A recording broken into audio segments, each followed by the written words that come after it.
Well, stay with us as our news review takes a look at more French protests. This the 18th weekend.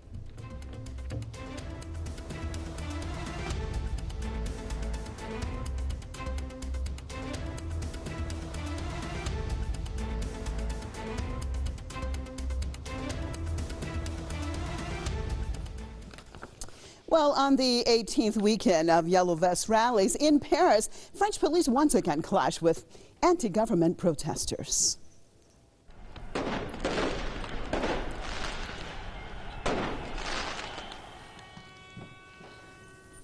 Police armed with tear gas and batons and the unpopular flashball guns chased protesters who in return threw cobblestones at them.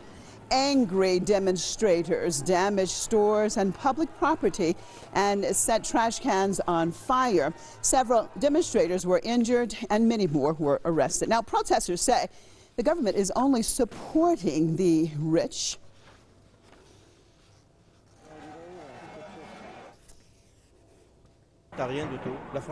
Liberal policies have brought nothing at all. France is a rich country, and the wealth should be distributed to those who have less and less. Unfortunately, it's a political decision, and we don't stop saying this. It's a political decision, and unfortunately, the politicians who are now in power are currently making our situation worse and are not working for us, for all the citizens.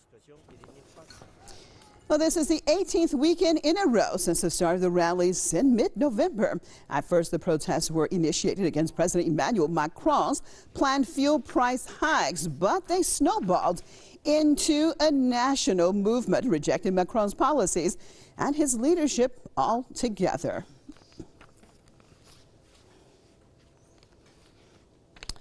Well, let me welcome my guest to the program, Press TV's very own Ramin Mazaheri out of Paris and Tony Gosling, investigative journalist out of Bristol.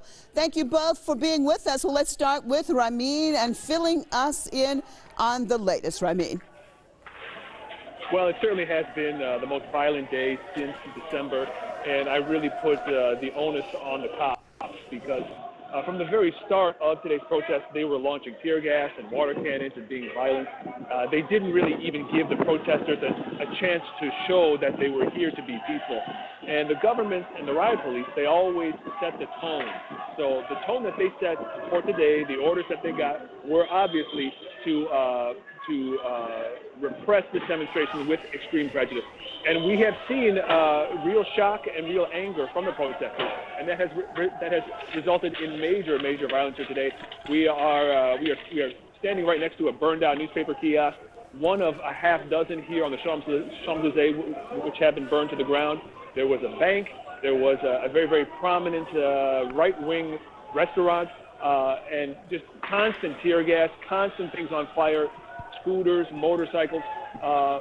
And, you know, because this is really, today was the response of the Yellow Vests to the 2-month national debate of Emmanuel Macron that ended yesterday.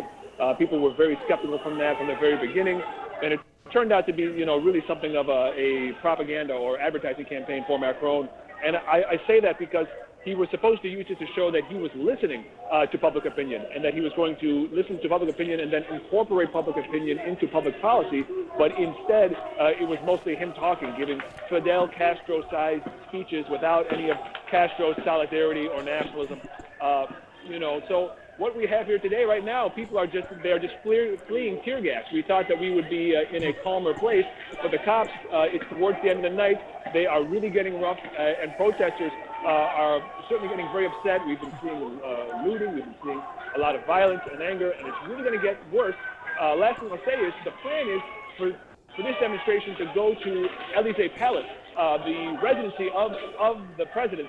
But we don't know. Certainly, they will not be allowed there, and we don't know if these people will even, these protesters will even leave the Champs-Élysées. All right. Well, thank you so much, Ramin, for that report. I'm not going to ask you anything else. Lots of noise on your end. Appreciate it. Ramin Mazaheri out of Paris. Crossing over now to Bristol and Tony. Well, Tony, let's look at this. The 18th weekend. The 18th weekend. Did you ever expect these demonstrations to be so consistent and to be taking place over such a long period of time? Well, hi, Marcia. First of all, lovely to have you back. First Thank time you. we've spoken since you were released from the West's clutches. Well done. But look, what's happening in Paris really is about the share of the wealth of the nation. And the French, I think it's absolutely clear in history, you'll find, are basically a socialist people. After the French Revolution, there was a real understanding that the wealth was going to be shared in that country. And actually, the French have developed some of the tactics and techniques that other countries have picked up across Europe about how to make sure that the government gets the message if the people don't agree with what they're doing. Also, I think important to note that the reporting here in the UK, just 25 miles away from France, is absolutely appalling. So what we get is we get a lot of pictures and reporting about protesters throwing things, getting injured, police getting angry. We get police spokespeople, etc. But there is absolutely zero analysis of why the people are on the streets in the first place. So that's the trick the Western media likes to play on people is, oh, isn't this terrible? Isn't it dreadful? But there is no attempt even to really understand what these protests are about. And of course, right from the very start, the Gilets Jaunes have put out a clear manifesto for what they're doing. Again, that hasn't been reported. They're talking about things like constitutional amendments to protect the people, barring of lobby groups from Parliament. They're talking about leaving the EU, a clampdown on tax evasion, cessation of all privatisation. They want a socialist state where we're not talking about an extreme form of socialism, but where the basic things in life, the infrastructure of the country, is owned and controlled by the state for the people and delivered at cost. And what's happened since privatisation in France and in many other countries, but the French are really now starting to feel the bite of this, is that basically the people who these state institutions are privatised to start upping the price and upping the price. And now many French people are at the stage where they cannot afford to pay the bills. And that's why they're out on the streets in the great tradition of making sure their government is called to account. Well, interesting what you said, that what the French are going through is not so different, actually, than what a lot of countries are experiencing right now. What is the difference here? What is key? Is it that they're under more pressure, or is it because of the French tradition that we're seeing this tenacity this time around? 18 weeks in a row, and that was even through the winter. Now we're heading for spring, that we may be headed for a very hot spring and summer. So what's key here? What is the difference in your perspective? Well, there are two differences, really. The first is the French character, but probably more important is that the changes that Macron has brought in have made a real big difference in France. Many of those changes were brought in England. They were brought in Britain by the Tory government around about 2010. And we've seen those changes here in Britain earlier. But so you've got the French tradition making sure that they do react when there are people who are deprived of the basic things they need to live, whereas in Britain often they don't. You know, this is a complete change of character. The British tend to have a stiff upper lip and they grin and bear it, whereas the French are not prepared to do that. I mean, anybody that knows anything about history in France will know that when the government has been despotic over the centuries, there is a real tradition of how to respond.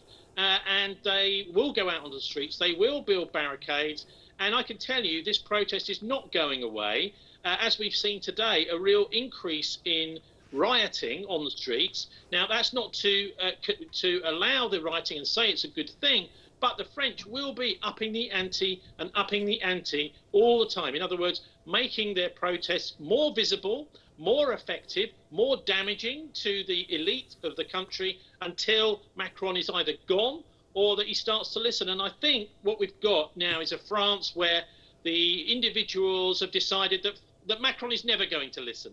They understand that he is from the banker class, the bankster class, a former Rothschild employee, and that's one of the biggest banks in Britain, in France, in Europe, one of the most powerful investment organisations in the world, in fact. And he is working still for the banksters. So they want to get rid of him. They don't believe him when he comes on TV and he has these kind of consultations. They just believe he's lying. And we've seen a similar sort of thing with the right of the Labour Party here in Britain, where they come on the television, they say all the same sort of things as the proper socialist governments say, but they don't mean them. They're only just saying them. And they're seeing the same from Macron now in France. So, okay, so we've seen a lot today of violence and looting, but I think that is simply because there is not going to be an end to this, and that will only stop when the government starts to listen or Macron is gone. Okay. All right, we're definitely keeping our eyes on France. Thanks so much for that analysis. Tony Gosling, investigative journalist out of Bristol. And with that, stay with us right here at Press TV as we continue the rest of our news bulletin.